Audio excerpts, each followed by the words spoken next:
Les outils classiques d'analyse économique sont-ils adaptés aux bouleversements mondiaux actuels? Le dollar va-t-il chuter? Céder sa place aux monnaies virtuelles? Pourquoi la Chine et la Russie engrangent-elles depuis quelques années autant d'or? Pour avoir des réponses claires à ces questions complexes, nous avons rencontré James Rickards. Conseiller financier du gouvernement des États-Unis, entre autres, il était déjà négociateur juridique et financier lors de la prise d'otage à Téhéran en 1979. Directeur d'une banque d'affaires à New York, Rickards conseille des fonds d'investissement privés. Et aujourd'hui, il s'inquiète du désarroi des gens plus modestes sur lesquels la crise a fait des ravages. Après le succès en 2011 de Currency Wars, où il faisait de la question monétaire un enjeu de sécurité nationale, Rickards envisage aujourd'hui un nouveau scénario catastrophe dans The Death of Money, la mort de l'argent. Selon lui, seules les nations et les individus qui anticiperont la situation survivront au chaos qui s'annonce. Beaucoup de choses peuvent faire office d'argent. Des tas de choses ont servi de monnaie d'échange. Quand on parle d'argent aujourd'hui, on pense bien sûr au dollar, à l'euro.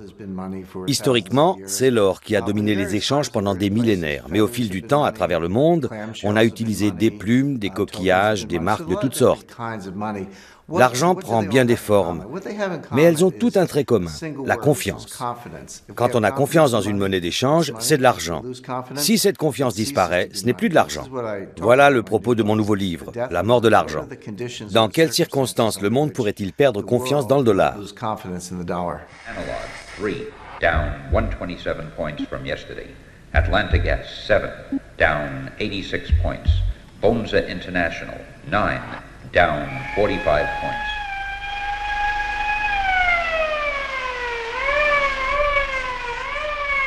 Jesus, look at that. Well, what is it? What's happening? What is it? A suicide epidemic? A war? No, the crash. The market is collapsing. En 2009, j'ai conçu et planifié le premier jeu de guerre financier. Ce projet a été financé par le ministère de la Défense américain, par le Pentagone, et réalisé dans un laboratoire militaire ultra secret près de Washington. J'ai engagé quelques spécialistes et nous avons échafaudé des plans en se disant « on va leur en donner pour leur argent ». C'était un jeu de guerre financier. On ne pouvait pas utiliser des armes conventionnelles, pas de bombes, pas de navires, ni de sous-marins. Nos seules armes étaient des actions, des obligations, des produits dérivés, des monnaies et des matières premières. Notre plan était le suivant. La Russie et la Chine mutualisaient leurs réserves d'or, émettaient une nouvelle monnaie indexée sur l'or par l'intermédiaire d'une banque à Londres et d'une chambre forte en Suisse. Ensuite, ces deux pays annonçaient qu'à l'avenir, les exportations énergétiques russes et les produits manufacturiers chinois devraient impérativement être réglés dans cette nouvelle devise. On tourne le dos au dollar, on va détruire le système fondé sur le dollar. Voilà le scénario que nous avons développé, et on s'est moqué de nous. Des professeurs de Harvard ont déclaré « C'est ridicule, l'or ne joue plus aucun rôle dans le système monétaire, c'est une référence du passé. » Eh bien, vous savez quoi? Depuis 2009, la Russie a augmenté ses réserves d'or de 70%, la Chine de plusieurs centaines de pourcents. On voit les Russes s'en prendre aux États-Unis en menant une guerre financière. Ce que nous avions imaginé est en train de se réaliser.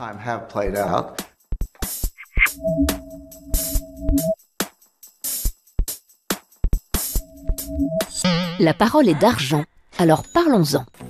Pecunia, le mot latin qui désigne l'argent, vient de pecus qui signifie bétail.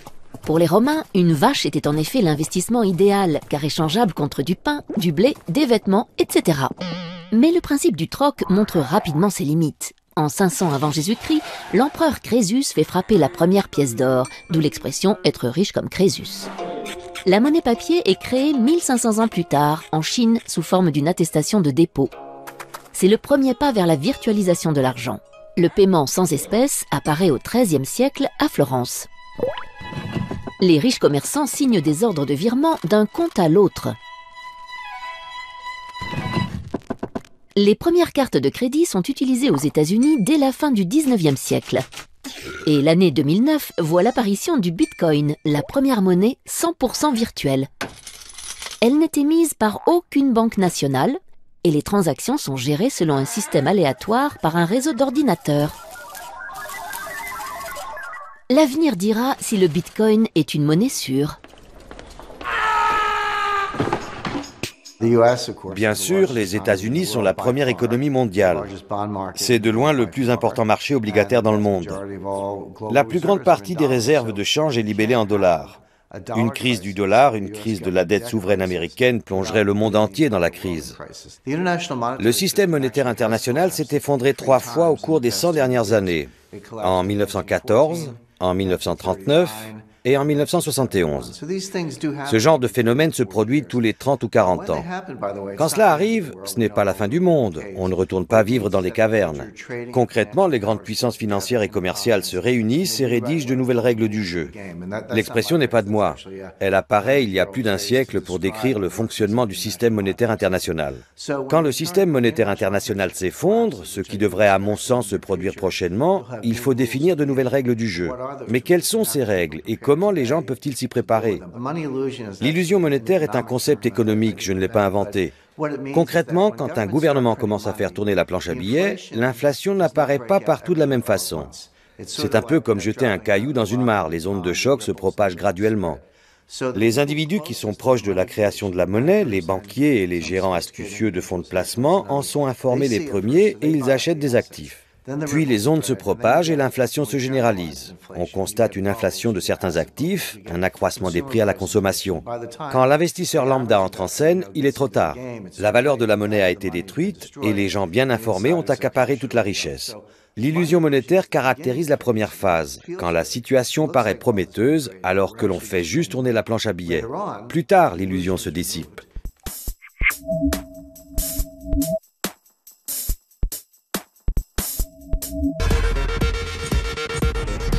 C'est la plus célèbre devise au monde sur laquelle est inscrite aussi la plus fameuse « In God we trust », même s'il y a longtemps que les mécréants lui font davantage confiance qu'à Dieu.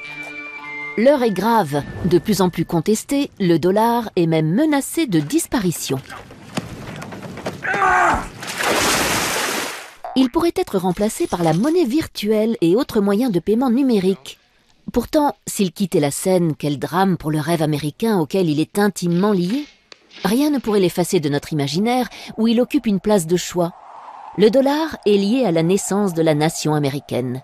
Il a été créé pour financer la guerre d'indépendance. Il est synonyme de conquête et de pouvoir. C'est un trophée. L'Américain est dévoré par l'ardente ambition de faire fortune. C'est l'unique passion de sa vie. Chacun ici désire devenir riche et s'élever dans la société. Personne n'estime impossible d'y parvenir, écrivait Tocqueville en 1840. Même si les immigrants qui rêvaient d'une Amérique aux rues pavées d'or ont vite déchanté. Bretton Woods l'a encore magnifié en faisant l'unique monnaie des échanges internationaux à la fin de la Seconde Guerre mondiale. Symboliquement, depuis, posséder des dollars, c'est pouvoir se payer n'importe quoi, partout dans le monde. En littérature, même Jack London, l'homme des grands espaces, lui consacra une nouvelle pour 100 $ de plus. Quant au cinéma, il a joué un rôle capital dans la construction du mythe. De Capra à Eastwood, on ne compte plus le nombre de films où il tient le premier rôle. Et c'est bien One Silver Dollar que chante Marilyn dans Rivière sans retour. Aujourd'hui, s'il n'a quitté ni les livres, ni les articles, ni les séries, les jeux vidéo ou l'art contemporain, son image fait particulièrement fantasmer les rappeurs, dont il est devenu l'accessoire préféré à longueur de clip. Il y a des choses que l'on sait.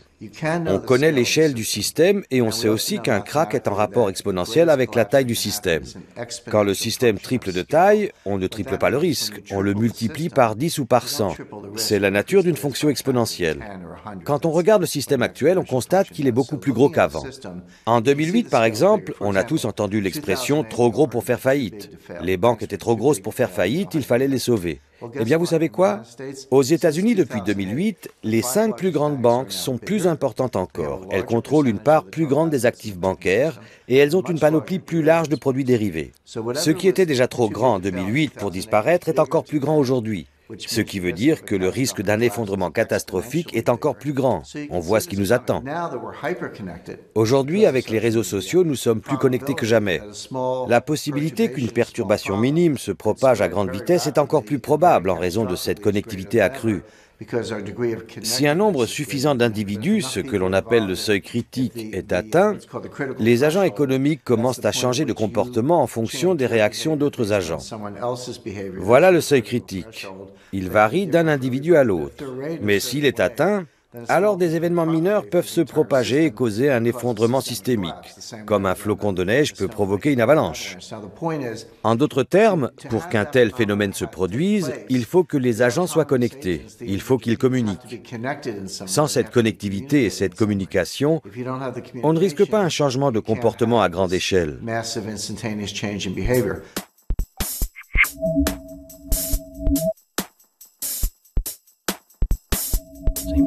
Qu'est-ce qu'un trader? Un opérateur de marché qui vend et achète des actions boursières de façon désormais totalement numérique. Depuis quelques années, il est devenu un personnage sulfureux et romanesque, comme un bandit ou un justicier. Caractéristique, il va vite, très vite, parfois aidé de quelques produits illicites. Il est riche, merci les primes, sa copine est belle, mais pas son langage.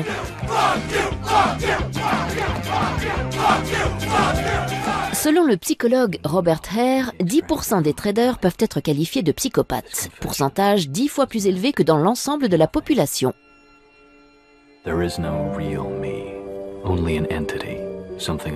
Peu à peu remplacé par des machines, le trader devient-il lui-même un algorithme susceptible de dérégler le système ? Nous courons le risque qu'un jour, les choses nous échappent totalement et qu'une défaillance entraîne le reste du monde dans l'abîme, les marchés européens et asiatiques compris, puisque tout est interdépendant et se passe à une vitesse fulgurante. C'est ce qui inquiète les gens. Quand on parle de terrorisme financier, on ne pense pas seulement au piratage des comptes bancaires, mais aussi à ce qui se passe dans les salles des marchés du monde entier. Parfois, la cote du trader s'effondre ou augmente par ailleurs, comme celle de Jérôme Kerviel, accusé par la Société Générale pour laquelle il travaillait de lui avoir fait perdre 5 milliards d'euros en janvier 2008. Accusé d'abus de confiance, faux et usage de faux, il a depuis été désigné par des centaines d'internautes comme le David de la finance contre le Goliath bancaire. Son jugement en cassation vient de supprimer sa dette de 4,9 milliards d'euros. Il a aussi rencontré le pape et entamé une marche Rome-Paris pour sa rédemption et pour changer son système de valeurs. Malheureusement, le pouvoir financier est global. Cela ne devrait pas être le cas. La finance et la banque devraient faciliter le commerce, pas le dominer. Les banquiers sont des parasites du système. Ils confisquent de la richesse dans le système. Ils ne créent pas de richesse. Qui crée de la richesse? Les inventeurs, comme Bill Gates ou Steve Jobs, ou des inventeurs en Europe, des créateurs d'entreprises, des gens créatifs. Voilà les vrais créateurs de richesse. Les banquiers ne créent pas de richesse. Ils s'approprient de la richesse grâce à un système perverti. Il faut renverser ce modèle de la finance. Il ne faut pas l'éliminer mais l'encadrer pour qu'il serve les échanges. Je comprends le fonctionnement du système et depuis que je m'occupe de finance, je suis scandalisé par sa dégradation. Le service a fait place à la cupidité. La création de valeur ajoutée a été remplacée par l'extorsion de richesse. Il est grand temps de le dénoncer.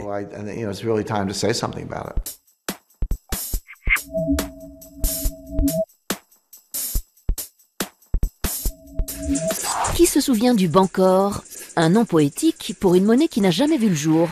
Imaginé par le grand économiste britannique John Maynard Keynes, le Bancor se voulait le nouvel étalon monétaire international émis par un organisme indépendant. Mais les États-Unis ne l'entendaient pas de cette oreille en 1944. Pourtant, l'esprit de neutralité du Bancor pourrait bien avoir inspiré les créateurs de l'euro, utilisé dès 1999 pour les transactions. On retrouve au fondement de la monnaie européenne la même ambition de créer une devise supranationale. Aujourd'hui, les monnaies virtuelles ont le vent en poupe. Elles ont investi les jeux vidéo principalement en ligne.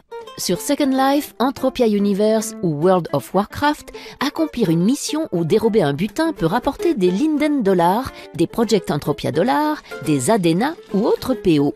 Certaines plateformes proposent même de convertir les gains amassés en vraies devises ou, plus pragmatiquement, de les utiliser pour régler son abonnement. À l'inverse, pas de problème pour renflouer son porte-monnaie virtuel. Il suffit de se munir d'une carte bancaire, bien réelle cette fois. On n'oublie pas le Bitcoin, la monnaie virtuelle de la vraie vie. Créé en 2009, le Bitcoin est une devise électronique cryptée qui permet notamment d'effectuer des transactions en ligne sans passer par une banque. Le revers du Bitcoin, son cours très volatile qui fait des montagnes russes. Et sa sécurité. Ainsi, 650 000 bitcoins, soit près de 300 millions d'euros, se seraient volatilisés suite au dépôt de bilan de la plateforme d'échange de bitcoins Mt. Gox ces dernières semaines. Enfin, pour ceux qui ont prévu de voyager prochainement sur Mars, PayPal vient de lancer PayPal Galactic, un système de monnaie universelle qui permettra de faire ses courses dans l'espace. On parle beaucoup du Bitcoin en ce moment, cette monnaie virtuelle ou numérique. Mais le dollar est une monnaie numérique, l'euro aussi. On a peut-être quelques billets dans notre portefeuille, mais la très grande majorité des transactions est numérique. Le seul instrument financier qui n'est pas numérique, c'est l'or. Le Bitcoin est sans doute une forme de devise. Je ne nie pas qu'il intervient dans des transactions, qu'il est thésaurisé. C'est une unité de compte de la richesse, donc il satisfait aux critères d'une devise. Mais faut-il craindre une rupture de la confiance? Le problème avec le Bitcoin, c'est qu'il n'a pas encore parcouru un cycle. Nous ne savons pas vraiment comment il pourrait se comporter. Il y a des tas de gens qui perdent de l'argent, il y a des escroqueries, des Bitcoins qui disparaissent. La sécurité du système est sujette à caution. Les gens qui plébiscitent le Bitcoin sont soit des technophiles, des fanats d'informatique style Silicon Valley, ou des libertaires, des anarchistes, qui détestent les gouvernements et qui se disent « Voilà une monnaie qui échappe au contrôle d'État, ça me plaît ». Je leur réponds « Ne soyez pas naïfs. Le gouvernement voit tout. On sait depuis l'affaire Snowden que rien n'échappe au pouvoir en place. Le gouvernement suit sans doute attentivement ce phénomène. Il est possible que le Bitcoin en tant que devise disparaisse, mais que la technologie qu'il a engendrée survive à travers certaines applications. Il y a une dimension financière et une dimension technologique dans les paiements par mobile. Il y a des milliards de gens dans le monde qui possèdent un téléphone mobile. Ils n'ont pas de ligne filaire, ils n'ont pas de compte en banque, mais ils ont un téléphone mobile. Quand on peut utiliser son téléphone pour effectuer des règlements en ligne, par le biais d'une carte de crédit, même si vous n'avez qu'un compte en banque à peu de frais, même si vous n'avez pas de compte titre, vous avez votre mobile, un peu d'argent sur votre compte, vous pouvez faire des paiements. Je peux vous transférer de l'argent, vous pouvez m'en envoyer. L'industrie des règlements par téléphone mobile se développe très rapidement. Elle est en train de bouleverser la finance. Toute cette connectivité est formidable, mais il faut comprendre que plus nous sommes connectés, plus le système prend de l'importance et plus on accroît le risque d'un effondrement catastrophique. C'est le revers de l'économie en réseau.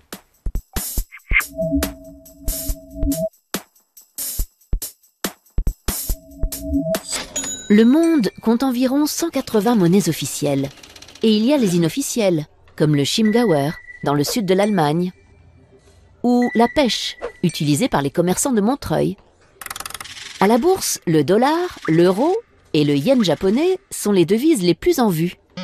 La bourse la plus importante du monde est celle de Wall Street. En 2013, 7 000 milliards de dollars y ont été échangés. En deuxième position, le Nasdaq, qui est un marché boursier totalement virtuel. L'argent travaille vite, son unité de temps est la nanoseconde. Les ordinateurs traitent aujourd'hui les transactions en un milliardième de seconde. 1000 transactions en un battement de cils. En 2010, on comptait encore en millième de seconde. Ces transactions à très grande vitesse représentent 50% des échanges dans le monde, 70% aux États-Unis et 40% en Europe. Pourquoi est-ce que le dollar est la première monnaie de réserve dans le monde? Ce n'est pas lié à la devise elle-même, mais au support d'investissement libellé en dollars. Supposons que vous soyez un partenaire commercial des États-Unis et que vous encaissiez des dollars ou toute autre devise. Ce surplus, il faut l'investir. Le marché des obligations américaines, les bons du Trésor, est le seul marché au monde assez important pour pouvoir absorber l'épargne mondiale. Les Chinois détiennent 4 000 milliards de dollars de réserves de change. Mais il faut aussi compter le Japon, Taïwan, toutes les grandes puissances commerciales. Collectivement, cela représente des milliers de milliards de dollars. Tout cet argent est placé en bons du Trésor américain, non pas parce que les gens adorent ces obligations, mais parce que c'est le seul marché assez grand pour absorber ces liquidités. Si on examine le marché de la dette souveraine en Europe, il est comparable au marché américain. Mais il est morcelé. Il n'existe pas d'eurobond. Il y a des obligations d'État allemandes, françaises, italiennes, hollandaises. Si on avait un marché unique, s'il existait des eurobonds, garantis par le crédit de la zone euro, ce marché serait plus important que celui des bons du Trésor américain. Dans quelques années, pas tout de suite, dans 2 ou 3 ans, ce marché européen existera et l'euro remplacera le dollar comme monnaie de réserve, si le système ne s'effondre pas d'ici là.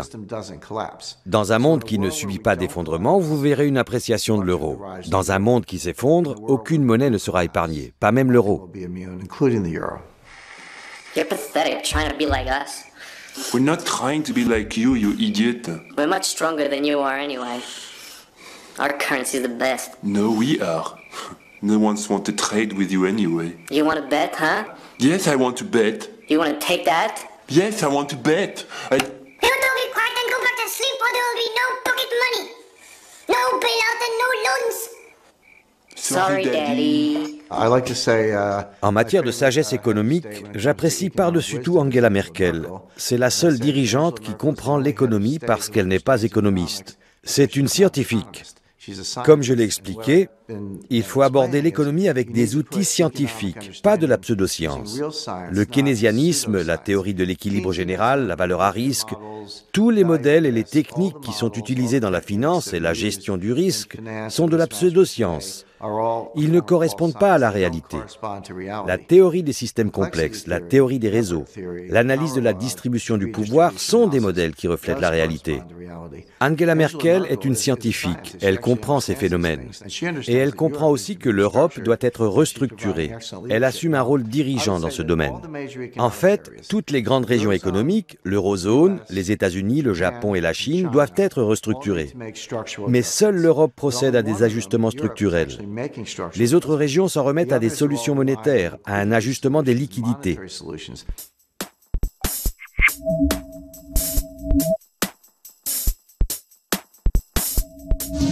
Avec 1400 milliards de dollars, la Chine est le premier détenteur étranger de la dette américaine. Or, il existe une blague connue parmi les banquiers. Si tu dois 1 million à quelqu'un, tu as un problème. Si tu lui dois 1 milliard, c'est lui qui a un problème. La Chine et les États-Unis, c'est un peu comme une entreprise qui voit son plus gros client s'enfoncer dans l'insolvabilité. Faut-il lui prêter toujours plus en espérant qu'il va se refaire une santé, ou bien accepter sa perte et passer à autre chose? Autre problème, le client paye avec du papier qu'il imprime à volonté.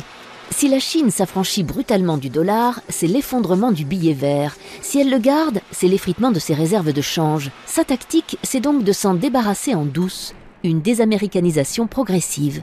C'est au moment de la crise du shutdown, en octobre dernier, que la Chine a mis en garde les USA en leur signifiant qu'elle allait réduire au maximum son exposition au dollar américain.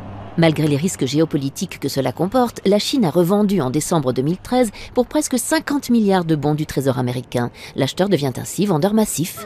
En parallèle, la Chine mise sur l'or, car plus le dollar s'affaiblit, plus le cours de l'or monte, tant et si bien que la Chine est devenue en moins de 3 ans le premier consommateur mondial d'or devant l'Inde. La somme des réserves d'or de la République populaire de Chine a atteint une valeur record de 3 820 milliards de dollars. Pour éviter la crise diplomatique, le président du Fonds souverain chinois a simplement déclaré « Avec la future reprise de l'économie américaine, l'attrait de la dette américaine s'affaiblit. À long terme, ce n'est plus un bon investissement. » Reprise de l'économie américaine, oui ou non? Dans tous les cas, l'empire du milieu semble préparer l'après-dollar. En fait, les Chinois sont les plus grands fans du dollar. Nous leur devons tellement de dollars qu'ils veulent un dollar fort. Mais si nous dévaluons le dollar, que va-t-il arriver au cours de l'or? Il va monter. Les Chinois ont une couverture pour ce risque. Si le dollar perd de la valeur, ils gagneront de l'argent sur l'or. La Chine achète de l'or pour couvrir son exposition au dollar. J'engage les investisseurs à les imiter. Si c'est bon pour les Chinois, c'est bon pour tout le monde. Aux États-Unis, quand on parle des vieilles fortunes, on pense à des fortunes accumulées depuis un siècle ou un peu plus, comme celles des Rockefeller ou des Kennedy. Mais en Europe, les vieilles fortunes remontent à 4 ou 5 siècles. J'étais à Rome, il y a peu, devant le Palazzo Colonna. Les Colonna sont riches depuis le XIIIe siècle. La fortune de cette famille remonte à 800 ans. Ça, c'est une vieille fortune. Quand on discute avec ces milliardaires européens qui gèrent cette fortune dynastique et qu'on leur demande « Vous avez su protéger votre fortune non seulement de la dépression des années 30, mais de la guerre de 30 ans, des guerres de Louis XIV, des guerres napoléoniennes, de la guerre d'Espagne. Comment avez-vous survécu à tous ces cataclysmes ?» Ils vous répondent « La règle est 3 tiers. 1 tiers en or, 1 tiers en œuvres d'art, 1 tiers en propriété foncière. » Prenons l'exemple de Warren Buffett. Warren Buffett a toujours dit du mal de l'or. Mais qu'a-t-il fait? Il y a quelques années, il a acheté les chemins de fer Burlington Northern Santa Fe. Il a acheté tout le réseau, il l'a privatisé. Il n'est plus coté en bourse. Qu'est-ce que c'est une compagnie de chemin de fer? Ce sont des actifs durables, des rails, des droits de passage, des concessions minières, du matériel roulant, des aiguillages, des signaux. Une compagnie de chemin de fer, c'est un gros paquet d'actifs durables. Comment est-ce qu'une compagnie de chemin de fer gagne de l'argent? en transportant des biens durables, du maïs, du blé, du charbon, de l'acier, du pétrole. Une compagnie de chemin de fer, ce sont des actifs durables qui transportent des biens durables. Quand Warren Buffett fait cela, les gens disent « Warren Buffett aime bien les actions des entreprises de transport ». Pas du tout. Il investit ses dollars dans des actifs durables. N'écoutez pas ce qu'ils disent, observez ce qu'ils font. Where is here? Sorry, I can only look for businesses. Si Apple était un État, préféreriez-vous vivre en Chine ou en Apple? Les promesses du néolibéralisme se matérialisent dans les objets stylisés du géant de l'informatique. Alors, Steve Jobs ou Deng Xiaoping? L'artiste allemand Christian von Borries pose la question dans son film iPhone China. Square le rencontre à Berlin. Rendez-vous dimanche prochain à 13h sur Arte.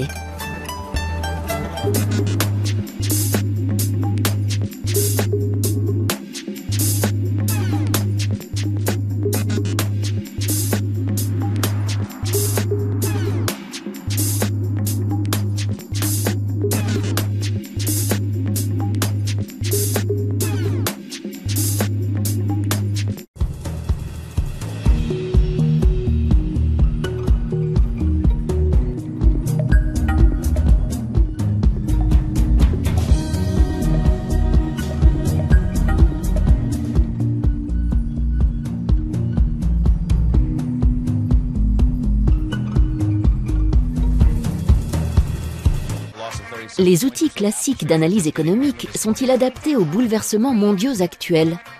Le dollar va-t-il chuter? Céder sa place aux monnaies virtuelles? Pourquoi la Chine et la Russie engrangent-elles depuis quelques années autant d'or? Pour avoir des réponses claires à ces questions complexes, nous avons rencontré James Rickards. Conseiller financier du gouvernement des États-Unis, entre autres, il était déjà négociateur juridique et financier lors de la prise d'otage à Téhéran en 1979. Directeur d'une banque d'affaires à New York, Rickards conseille des fonds d'investissement privés. Et aujourd'hui, il s'inquiète du désarroi des gens plus modestes sur lesquels la crise a fait des ravages. Après le succès en 2011 de Currency Wars, où il faisait de la question monétaire un enjeu de sécurité nationale, Rickards envisage aujourd'hui un nouveau scénario catastrophe dans The Death of Money, la mort de l'argent. Selon lui, seules les nations et les individus qui anticiperont la situation survivront au chaos qui s'annonce. Beaucoup de choses peuvent faire office d'argent. Des tas de choses ont servi de monnaie d'échange. Quand on parle d'argent aujourd'hui, on pense bien sûr au dollar, à l'euro.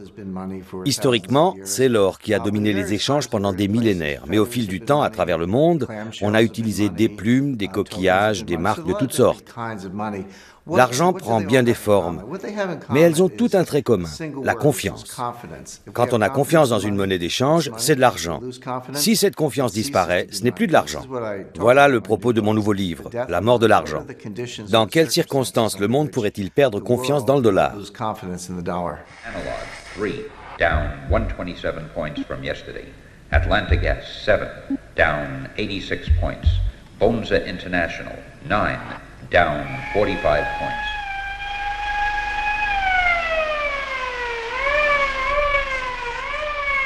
Jesus, look at that. But what is it? What's happening? What is it? A suicide epidemic? A war? No, the crash. The market is collapsing. En 2009, j'ai conçu et planifié le premier jeu de guerre financier. Ce projet a été financé par le ministère de la Défense américain, par le Pentagone, et réalisé dans un laboratoire militaire ultra secret près de Washington. J'ai engagé quelques spécialistes et nous avons échafaudé des plans en se disant « on va leur en donner pour leur argent ». C'était un jeu de guerre financier. On ne pouvait pas utiliser des armes conventionnelles, pas de bombes, pas de navires, ni de sous-marins. Nos seules armes étaient des actions, des obligations, des produits dérivés, des monnaies et des matières premières. Notre plan était le suivant. La Russie et la Chine mutualisaient leurs réserves d'or, émettaient une nouvelle monnaie indexée sur l'or par l'intermédiaire d'une banque à Londres et d'une chambre forte en Suisse. Ensuite, ces deux pays annonçaient qu'à l'avenir, les exportations énergétiques russes et les produits manufacturiers chinois devraient impérativement être réglés dans cette nouvelle devise. On tourne le dos au dollar, on va détruire le système fondé sur le dollar. Voilà le scénario que nous avons développé, et on s'est moqué de nous. Des professeurs de Harvard ont déclaré « C'est ridicule, l'or ne joue plus aucun rôle dans le système monétaire, c'est une référence du passé. » Eh bien, vous savez quoi? Depuis 2009, La Russie a augmenté ses réserves d'or de 70%, la Chine de plusieurs centaines de pourcents. On voit les Russes s'en prendre aux États-Unis en menant une guerre financière. Ce que nous avions imaginé est en train de se réaliser.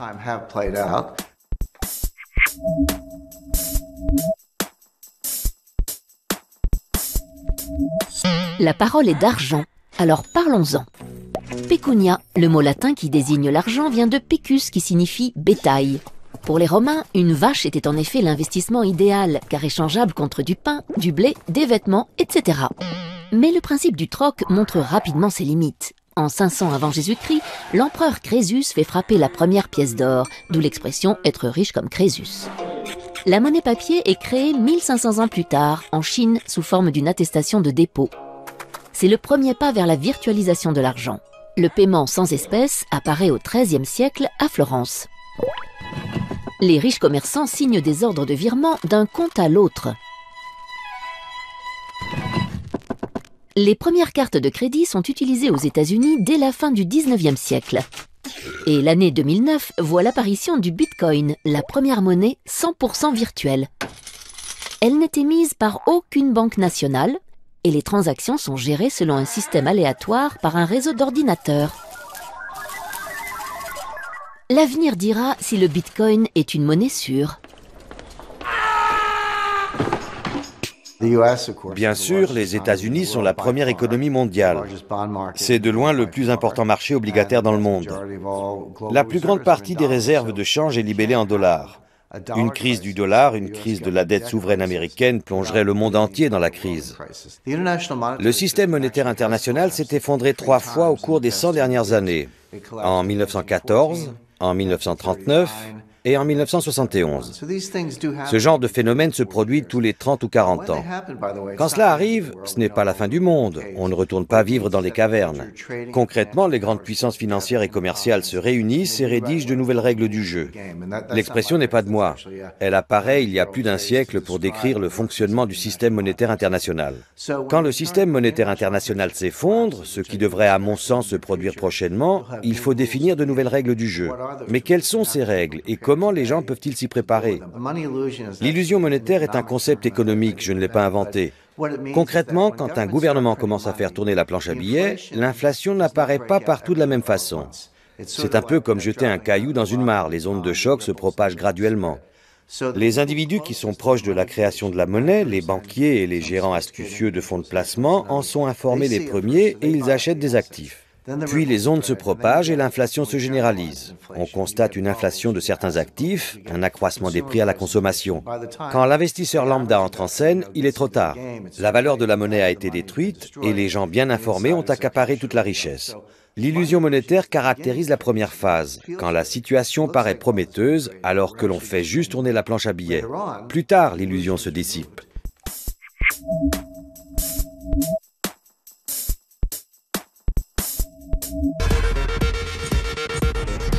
C'est la plus célèbre devise au monde sur laquelle est inscrite aussi la plus fameuse « In God we trust », même s'il y a longtemps que les mécréants lui font davantage confiance qu'à Dieu. L'heure est grave, de plus en plus contesté, le dollar est même menacé de disparition. Il pourrait être remplacé par la monnaie virtuelle et autres moyens de paiement numériques. Pourtant, s'il quittait la scène, quel drame pour le rêve américain auquel il est intimement lié. Rien ne pourrait l'effacer de notre imaginaire où il occupe une place de choix. Le dollar est lié à la naissance de la nation américaine. Il a été créé pour financer la guerre d'indépendance. Il est synonyme de conquête et de pouvoir. C'est un trophée. L'Américain est dévoré par l'ardente ambition de faire fortune. C'est l'unique passion de sa vie. Chacun ici désire devenir riche et s'élever dans la société. Personne n'estime impossible d'y parvenir, écrivait Tocqueville en 1840. Même si les immigrants qui rêvaient d'une Amérique aux rues pavées d'or ont vite déchanté.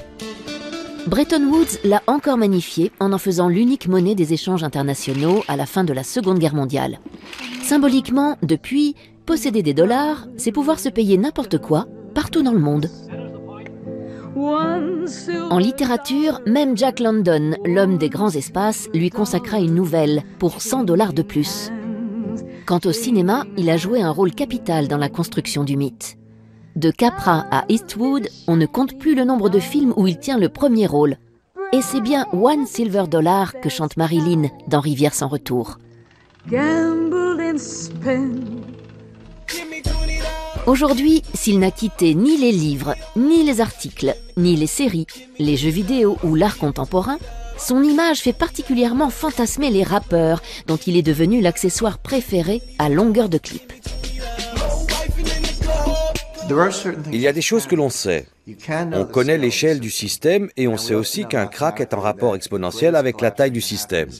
Quand le système triple de taille, on ne triple pas le risque, on le multiplie par 10 ou par 100. C'est la nature d'une fonction exponentielle. Quand on regarde le système actuel, on constate qu'il est beaucoup plus gros qu'avant. En 2008, par exemple, on a tous entendu l'expression « trop gros pour faire faillite ». Les banques étaient trop grosses pour faire faillite, il fallait les sauver. Eh bien, vous savez quoi? Aux États-Unis, depuis 2008, les 5 plus grandes banques sont plus importantes encore. Elles contrôlent une part plus grande des actifs bancaires et elles ont une panoplie plus large de produits dérivés. Ce qui était déjà trop grand en 2008 pour disparaître est encore plus grand aujourd'hui. Ce qui veut dire que le risque d'un effondrement catastrophique est encore plus grand. On voit ce qui nous attend. Aujourd'hui, avec les réseaux sociaux, nous sommes plus connectés que jamais. La possibilité qu'une perturbation minime se propage à grande vitesse est encore plus probable en raison de cette connectivité accrue.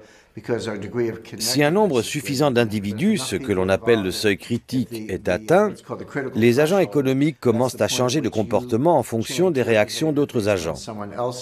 Voilà le seuil critique. Il varie d'un individu à l'autre. Mais s'il est atteint, alors des événements mineurs peuvent se propager et causer un effondrement systémique, comme un flocon de neige peut provoquer une avalanche. En d'autres termes, pour qu'un tel phénomène se produise, il faut que les agents soient connectés, il faut qu'ils communiquent. Sans cette connectivité et cette communication, on ne risque pas un changement de comportement à grande échelle.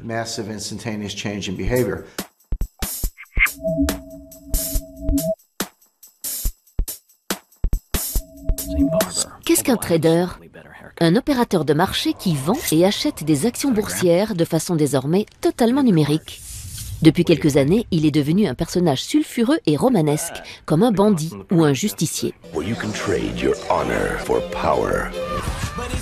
Caractéristique, il va vite, très vite, parfois aidé de quelques produits illicites. Il est riche, merci les primes, sa copine est belle, mais pas son langage.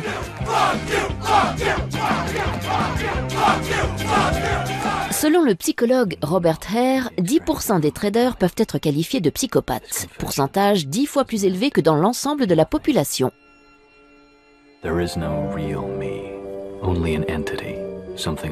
Peu à peu remplacé par des machines, le trader devient-il lui-même un algorithme susceptible de dérégler le système?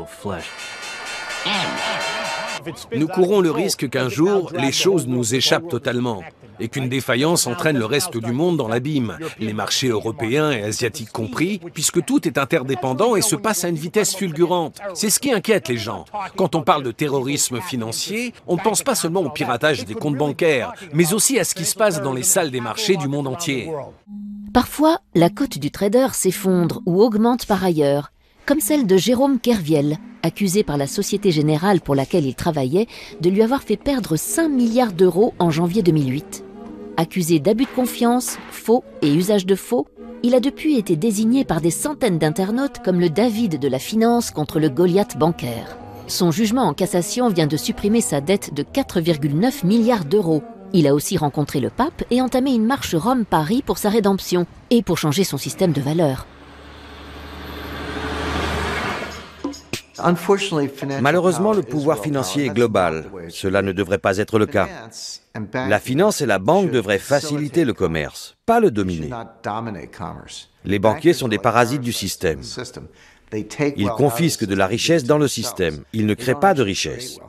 Qui crée de la richesse? Les inventeurs, comme Bill Gates ou Steve Jobs, ou des inventeurs en Europe, des créateurs d'entreprises, des gens créatifs. Voilà les vrais créateurs de richesse. Les banquiers ne créent pas de richesse. Ils s'approprient de la richesse grâce à un système perverti. Il faut renverser ce modèle de la finance. Il ne faut pas l'éliminer mais l'encadrer pour qu'il serve les échanges. Je comprends le fonctionnement du système et depuis que je m'occupe de finance, je suis scandalisé par sa dégradation. Le service a fait place à la cupidité. La création de valeur ajoutée a été remplacée par l'extorsion de richesse.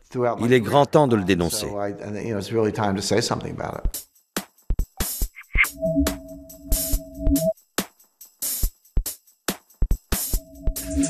Qui se souvient du Bancor, un nom poétique pour une monnaie qui n'a jamais vu le jour?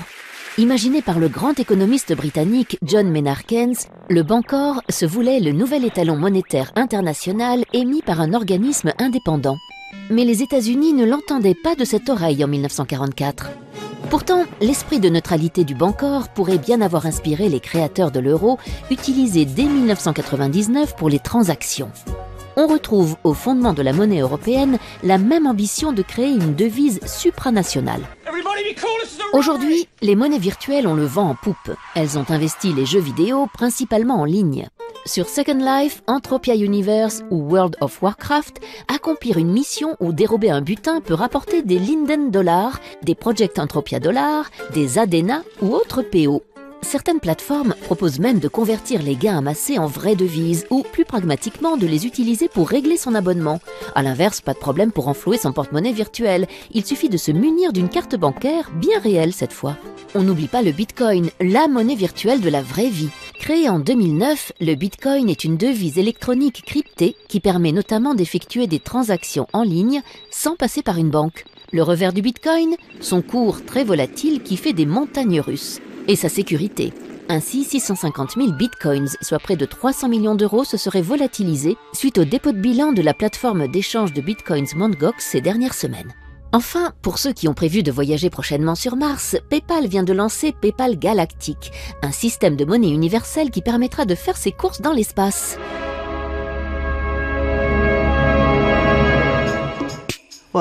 On parle beaucoup du Bitcoin en ce moment, cette monnaie virtuelle ou numérique. Mais le dollar est une monnaie numérique, l'euro aussi. On a peut-être quelques billets dans notre portefeuille, mais la très grande majorité des transactions est numérique. Le seul instrument financier qui n'est pas numérique, c'est l'or. Le Bitcoin est sans doute une forme de devise. Je ne nie pas qu'il intervient dans des transactions, qu'il est thésaurisé. C'est une unité de compte de la richesse, donc il satisfait aux critères d'une devise. Mais faut-il craindre une rupture de la confiance? Le problème avec le Bitcoin, c'est qu'il n'a pas encore parcouru un cycle. Nous ne savons pas vraiment comment il pourrait se comporter. Il y a des tas de gens qui perdent de l'argent, il y a des escroqueries, des Bitcoins qui disparaissent. La sécurité du système est sujette à caution. Les gens qui plébiscitent le Bitcoin sont soit des technophiles, des fanats d'informatique style Silicon Valley, ou des libertaires, des anarchistes, qui détestent les gouvernements et qui se disent « Voilà une monnaie qui échappe au contrôle d'État, ça me plaît ». Je leur réponds « Ne soyez pas naïfs. Le gouvernement voit tout. On sait depuis l'affaire Snowden que rien n'échappe au pouvoir en place. Le gouvernement suit sans doute attentivement ce phénomène. Il est possible que le Bitcoin en tant que devise disparaisse, mais que la technologie qu'il a engendrée survive à travers certaines applications. Il y a une dimension financière